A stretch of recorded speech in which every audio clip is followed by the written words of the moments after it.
नमस्कार सबैजनालाई। आज पनि म बिमा सम्बन्धी नयाँ भिडियो ल्याएर आएको छु। यसमा चाहिँ आजको टपिक रहनेछ बिमाको परिचय, यसको महत्त्व के रहेको छ र नेपालमा यसको स्कोप कस्तो छ, प्लस यसका टाइप्सहरू के छन् त अहिलेको नेपालको सन्दर्भमा बिमाका कस्ता कस्ता प्रकारहरू छन् त्यो सम्बन्धमा चाहिँ आजको यो टपिक रहेको छ। र ढिलो नगरौँ, समयको बचत गर्दै आजको टपिकतिर हामी लागौँ।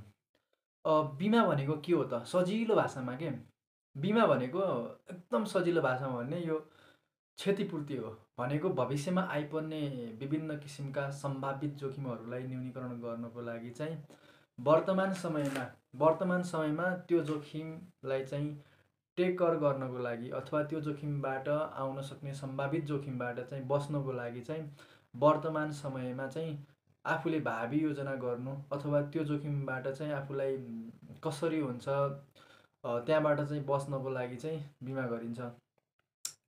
यो क्षतिपूर्ति हो भन्नाले यसले चाहिँ जोखिमलाई सेयरिङ गर्छ कि वास्तवमा जोखिमलाई सेयर गर्छ बिमा भनेको चाहिँ। अनि अब यसको दुईटा प्रकारहरू हुन्छन्। एउटा कार्यगत रूपमा हामीले बिमालाई परिभाषित गर्न सक्छौँ भने अर्को वैधानिक रूपमा यसलाई परिभाषित गर्न सक्छौँ। कार्यगत रूपमा भनेको बिमा चाहिँ दैनिक रूपमा चाहिँ कार्य सम्पादनको क्रियाकलापमा चाहिँ गरिने बिमाहरू चाहिँ कार्यगत भए। अनि वैधानिक बिमा भनेको चाहिँ कानुनले नै अनिवार्य रूपमा चाहिँ गर्नुपर्ने बिमाहरू अथवा बिमा कम्पनीहरूले बिमितहरू खोजेर चाहिँ अनिवार्य रूपमा गर्नुपर्ने, जस्तै बिमितको चाहिँ सम्पत्ति बिमाहरू हुनसक्छ, अनि त्यसपछि गाडी बिमाहरू हुनसक्छ, ढुवानी बिमा हुनसक्छ, अनि जीवन बिमा हुनसक्छन्। यस्ता यावत बिमाहरू चाहिँ अनिवार्य रूपमा कानुनी रूपमा नै गर्नुपर्ने र नीति नियम बनाएको बिमाहरू चाहिँ वैधानिक बिमा हो। र एक पक्षले चाहिँ कुनै जोखिम चाहिँ निभाए अथवा एक पक्षले त्यो जोखिमलाई कम गर्नको लागि जुन बिमा कम्पनीमा वार्षिक रूपमा जुन प्रिमियम तिरिरहेको हुन्छ त्यसको बदलामा चाहिँ आकस्मिक घटना हुन नदिनको लागि सुरक्षाको प्रत्याभूति गर्नको लागि चाहिँ बिमा गरिन्छ। र बिमाको महत्त्व चाहिँ के छ त? बिमाको महत्त्व यो छ कि यसले सर्वप्रथम पहिला त जोखिमलाई चाहिँ यसले एक अर्कामा बाँडेर चाहिँ जोखिमलाई चाहिँ यसले कम गराउँछ। अर्को भनेको यसले आर्थिक सुरक्षाको व्यवस्था गर्दछ। त्यसपछि जोखिम व्यवस्थापन प्रणालीलाई यसले सहजता प्रदान गर्दछ। अनि निवेश प्रवर्धन भनेको इन्भेस्टमेन्ट डिसिजनहरू चाहिँ यसले सहयोग गर्छ, यसमा पनि सहजता प्रदान गर्छ। र अर्को भनेको हाम्रो पुँजी सङ्कलन गरेर चाहिँ राष्ट्रिय क्षेत्रका विभिन्न उद्योगहरूमा चाहिँ लगानी प्रवर्धन गर्न यसले सहयोग गर्छ। त्यससँगै मानिसको जीवनसँग सम्बन्धित घटनाहरूबाट चाहिँ जोगाउन र त्यसबाट बस्नको लागि पनि बिमाको महत्त्व हुन्छ।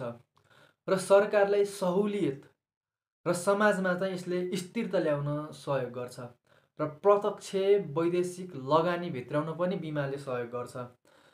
त्यसपछि नियमित रूपमा तिर्नुपर्ने जुन एउटा सरकारलाई जुन कर छ त्यो करमा पनि यसले राजस्व सङ्कलनमा भूमिका खेलाउँछ।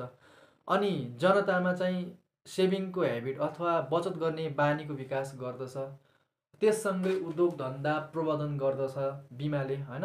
अनि अरू के हुन सक्छ त बिमाले? बिमाले एउटा समाजमा सकारात्मक प्रभाव पनि पार्छ। किनकि बिमा भनेको यस्तो ओड हो कि जसले चाहिँ जोखिमसँग सम्बन्धित चाहिँ रिस्कलाई चाहिँ यसले टेकर गर्छ। त्यसैले गर्दा बिमाका यावत क्षेत्रबाट राजनीतिक, सामाजिक, आर्थिक, त्यसपछि गएर मानवीय, भौतिक विभिन्न क्षेत्रबाट चाहिँ यसको महत्त्वलाई चाहिँ हामीले दुई तिन गरेर चाहिँ यो खण्ड अनुसार, जस्तै सामाजिक क्षेत्रमा के छ, राजनीतिक क्षेत्रमा के छ, आर्थिक क्षेत्रमा के छ, भौतिक क्षेत्रमा के छ, यसको मानवीय क्षेत्रमा के छ, वित्तीय क्षेत्रमा यसको महत्त्व के छ, अन्तर्राष्ट्रिय स्तरमा यसको महत्त्व के छ, अनि राष्ट्रिय अर्थतन्त्रमा यसको महत्त्व के छ, यी कुराहरूबाट हामीले बिमाको महत्त्वलाई यसरी छुट्याउन लेख्न सक्छौँ। अनि त्यससँगै बिमाको कार्यक्षेत्र के छ त? यसको कार्यक्षेत्रहरू अथवा यसको स्कोप के छ त? इन्सुरेन्सको स्कोप नेपालको सन्दर्भमा जस्तै यसको भनेको कस्तो हो भने बिमाले चाहिँ कस्तो कस्तो क्षेत्रमा समेट्छ अथवा यसको यो कभरेज कुन एरियासम्म फैलिएको छ त, यसले कुन कुन हदसम्म चाहिँ अथवा कुन कुन ढङ्गले चाहिँ यसले बिमाहरूलाई चाहिँ यसले यो बिमा सर्भिसहरू चाहिँ प्रोभाइड गरिरहेको छ त,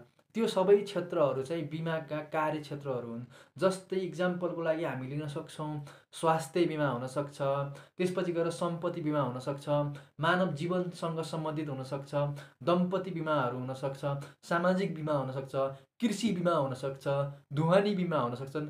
यस्ता यावत बिमाहरू छन् जुन जुन जुन जुन हामीले यसरी बुझ्न सक्छौँ बिमा चाहिँ कुनै पनि व्यक्ति समाजले अथवा अर्थतन्त्रले गर्छ नि, ती सबै कुराहरू चाहिँ बिमाका क्षेत्रहरू हुन् भनेर हामीले त्यो तरिकाले बुझ्न सक्छौँ। अनि त्यससँगै हामीले हेर्न सक्छौँ भने अब ती कुराहरू त बिमाका क्षेत्रहरू भइहाले। अनि बिमाका प्रकारहरू के छन् त? वास्तवमा चाहिँ बिमाका प्रकारहरू हामीले 3 किसिमले चाहिँ यसलाई विभाजन गर्न सक्छौँ।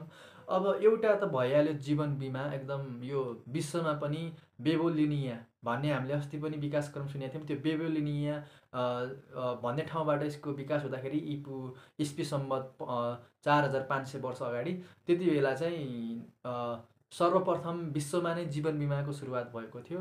र यो बिमाको सबैभन्दा महत्त्वपूर्ण पार्ट अथवा महत्त्वपूर्ण प्रकारको रूपमा हामीले जीवन बिमालाई लिन सक्छौँ। जीवन बिमा भनेको चाहिँ मानवको यो शरीरसँग सम्बन्धित अथवा हाम्रो जीवनमा चाहिँ भोलि गएर कुनै व्यक्तिको मृत्यु भएमा चाहिँ त्यसबाट उनीहरूको फ्यामिलीले अथवा उनीहरूको परिवारलाई चाहिँ त्यो व्यक्ति एउटा यो संसारबाट सधैँको लागि बिदा भएर गयो भने पनि त्यसबाट चाहिँ भोलिको दिनमा त्यो फ्यामिलीलाई कुनै असर नपरोस्, भोलि त्यो घर धान्न असर नपरोस् भनेर चाहिँ बिमा कम्पनीले सर्वप्रथम त जीवन बिमालाई महत्त्वपूर्ण बुदाको रूपमा राखेर जीवन बिमा गर्छन्, जसले मानव शरीरको क्षतिपूर्तिको रूपमा यसले कार्य गर्छ।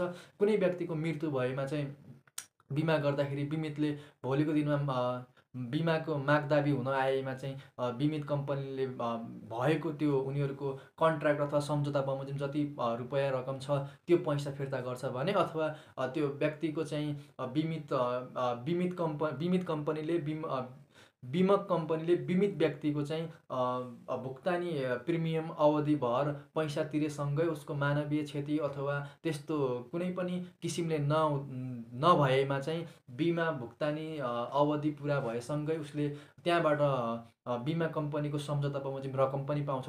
त्यो भनेको एउटा बचतको लागि पनि फाइदा हुन्छ। त्यसैले गर्दा जीवन बिमा एउटा मानवीय क्षतिपूर्तिको लागि चाहिँ गरिन्छ, जसले चाहिँ जीवनसँग सम्बन्धित जोखिमलाई चाहिँ यसले कभर गर्छ भनेर हामीले बुझ्न सक्छौँ। र यस अन्तर्गत हाम्रो एउटा सावधिक बिमा हुनसक्छन्, एउटा आजीवन बिमा भन्ने पनि छ। यो दुईवटा प्रकारले हामीले यसलाई जीवन बिमालाई हामीले यसलाई विभाजन गर्न सक्छौँ। त्यससँगै निर्जीवन बिमा त हामी प्रायः सबैले गरिरहेकै हुन्छौँ र सबैभन्दा बढी पर्सेन्टेज रूपमा हेर्ने गरी निर्जीवन बिमा प्रायः विश्वमा नै प्रचलित रहेको र सबैभन्दा बढी गरिने बिमा नै निर्जीवन बिमा हो, जसमा चाहिँ हाम्रा सबै बिमाका क्षेत्र अन्तर्गतका जस्तै स्वास्थ्य बिमा, गाडी बिमा, ढुवानी बिमा, सम्पत्ति बिमा, कृषि बिमा, सामाजिक बिमा, यी जति पनि बिमाहरू छन् ती सबै बिमाहरू निर्जीवन बिमा अन्तर्गत पर्दछन्। र यस अन्तर्गत हामीले स्वास्थ्य, कृषि सबै लिन सक्छौँ। अनि त्यससँगै यी सबै कुराहरू निर्जीवन बिमाहरू भयो, जसले चाहिँ यो मानवीय जीवनमा चाहिँ सबैभन्दा बढी चाहिँ घट्ने घटनाहरूबाट जोखिमलाई चाहिँ कम गर्नको लागि चाहिँ निर्जीवन बिमा प्रायः बढी गरिन्छ। त्यससँगै भनेको पुनर्बिमा भनेको चाहिँ कस्तो भने एउटा बिमा कम्पनीले चाहिँ आफ्नो भविष्यमा आइपर्ने जोखिमलाई चाहिँ सेयरिङ गर्नको लागि अर्को बिमा कम्पनीलाई चाहिँ त्यो जोखिम चाहिँ बाँड्ने प्रक्रियालाई चाहिँ हामीले के अरे पुनर्बिमा भनिन्छ। यो भनेको कस्तो, एउटा बिमा कम्पनीले आफ्नो जोखिम भविष्यमा नहोस् भन्नको लागि अर्को बिमा कम्पनीलाई यसले दिन्छ। यसको अर्को बिमा कम्पनीलाई फाइदा त केही हुँदैन, तर पनि कस्तो हुन्छ भने दुईवटा बिमा कम्पनीहरूले एकअर्काको जोखिमलाई चाहिँ बाँडफाँड गरेमा चाहिँ भोलिको दिनमा एउटा उनीहरूको दायित्व परिपूर्ति हुन्छ र स्थायित्व प्रवर्धन गर्न पनि सहयोग हुन्छ। त्यसैले गर्दा पुनर्बिमा गरिन्छ। यो 2-3 यसका प्रकारहरू पनि हामीले जस्तै एउटा फ्याकल्टेटिभ रिइन्सुरेन्स हुनसक्छ छ एउटा, अनि त्यसपछि ट्रिटी रिइन्सुरेन्स भन्ने छ एउटा, अनि अर्को भनेको हाम्रो यो नन पर्पोजनल रिइन्सुरेन्स भयो, अनि त्यसपछि गएर पर्पोजनल रिइन्सुरेन्स, यी चाहिँ यसका प्रकारहरू भए। र समग्रमा हामीले सामान्य भाषामा चाहिँ सटिक तरिकाले चाहिँ बिमाको परिचय, यसको महत्त्व, यसको कार्यक्षेत्र र यसको प्रकारहरू के छन् भन्ने कुराहरू हामीले बुझ्यौँ होला। र यो भिडियो मन परेमा चाहिँ लाइक सब्सक्राइब गरिदिनु होला। प्लस भोलिको दिनमा पनि राम्रो राम्रो भिडियोहरू ल्याएर आउनेछु। यो मेरो फर्स्ट ट्राई प्र्याक्टिस अथवा मेरो फर्स्ट ट्राई हो र भोलिको दिनमा योभन्दा पनि राम्रो राम्रो गर्दै म ल्याउँदैछु र तपाईँहरूले साथ दिनु होला। धन्यवाद।